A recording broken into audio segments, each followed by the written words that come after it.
I graduated from Caulfield in 2016. Straight after school, I went to the army for a year. I enrolled in the army gap year program. I think finishing school, I wasn't sure what I wanted to do. I had a few ideas. I was enrolled in nursing at uni. Kind of didn't really know what I wanted to do. But so joined the army for a year, absolutely loved that. That was an amazing experience. And then came back home at the end of 2017. That's when I started playing footy in the VFL for Richmond, which again was another amazing experience. And then from there kind of put my application in to join Victoria Police and got in. So started there mid-2019 and here I am today. Still, footy and policing, that's about it really at the moment. Well, I'm Izzy. I graduated in 2019, so a bit after Alice, just missed each other. Once I sort of finished school, I've only been out of school for 2 years, so after I finished, I had glandular fever towards the end of the year, so I took sort of like a gap semester for the first semester. So I had that first semester off, and then I started my undergraduate degree of science, so I'm doing science at the moment, still going slowly through that. With the footy commitments, it makes it a bit hard, so doing a couple of subjects each semester with that at the moment. And then obviously got drafted out of school in 2019, so have been at the Doggies, and then Alice came and joined us last year, so I've been with Alice for a year now. I think I sort of sidelined it for the first year, sort of pretended that it wasn't there, and that wasn't overly helpful. I think I sort of struggled with the pressure a fair bit. The comparison, I didn't play in my first year, so that made it a bit more difficult. And so I think over the next couple of years of sort of like addressing it and sort of talking to my teammates about it and realising that all of my teammates and all of the staff and even the supporters just saw me for me and not as, Chris's daughter. So it's been really lovely to sort of get that support and sort of change my mindset around that in the last couple of years.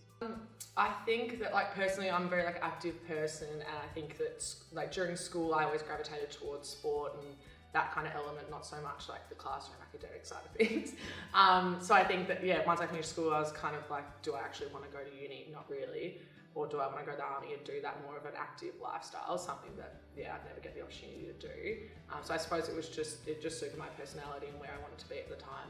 And now I don't have a HECS, so it's great. I think it's really beneficial, as I touched on, you're in a team, there's 30 girls plus staff, so that's 30 different individuals that you can learn from, you can lean on. We all have different lives outside of footy, so, there's 30 different careers, there's 30 different backgrounds, there's just so much, diversity within that group that you can learn from and lean on. I think it's really beneficial because, compared to, basketball where there's 5 people in the team or team or whatever, it's just much more diverse. Yeah, for sure. I think you go through sort of tough, sort of rough patches when the team's not going well or you're having a tough pre-season and stuff, and so to be in a big group like that with women who are supporting each other through those sort of hard things helps you grow so much as a person, especially even helping other people as well and sort of learning about how you can build others up too. I think that it's a really good question. So I'm almost 24 and it's one of those things, I'm not one of the young girls now in the league, which is weird to say because I always felt like I was one of the young girls, but I'm that kind of mid-range to older range player at the moment. So personally I don't know how much longer I have left in the game. You never know with injuries and that sort of stuff. So I suppose it's just taking every season and developing as best as you can. I think that's something that can be transferable into normal life, just doing the best you can with the time you have there, because you kind of don't know how long. But it's going to sound really grim, but you know what I mean? You don't know how long that you're going to be enjoying it or doing it for. And I think that, it's just those key things, just the work-life balance and that sort of stuff that you can kind of transfer into older life. So hopefully that's something I can draw on when I'm older and not playing anymore, but Yeah, for sure.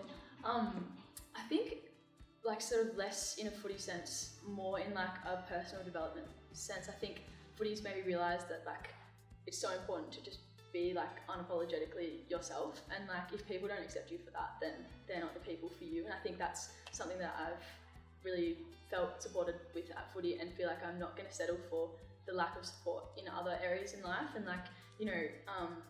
whether it's in a business sense, in a science sense, I feel I'm just going to be myself, and if people aren't super keen on that, then that's, you know, their problem. And I used to feel so awkward saying that, and it felt so harsh. And this is important for us, and like that's important for me, and I'm gonna stick with that. Yeah.